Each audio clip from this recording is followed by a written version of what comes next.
या देवी सर्वभूतेषु मातृरूपेण संस्थिता नमस्तस्यै नमस्तस्यै नमस्तस्यै नमो नमः।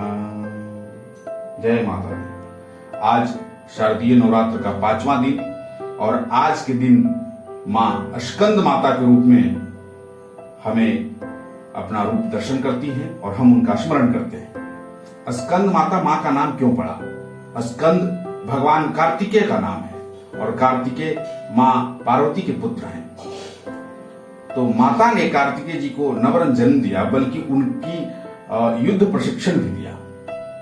पुराने मान्यताओं के अनुसार ऐसा माना जाता है कि तारकासुर नामक एक बहुत ही खतरनाक और दुष्ट राक्षस था, जिसके संहार के लिए माता ने स्कंद माता का रूप लिया। उस राक्षस को ऐसा वरदान था कि उसका वध मां पार्वती के और भगवान शिव के द्वारा उत्पन्न पुत्र से ही होगा। माता के इस रूप में अपने गोद में भगवान स्कंद को बैठाई हुई हैं और 4 भुजाओं के साथ मां विराजमान है, जिसमें 2 भुजाओं में कमल पुष्प और 2 भुजाओं से प्रभु स्कंद को गोद में धारण की हुई है।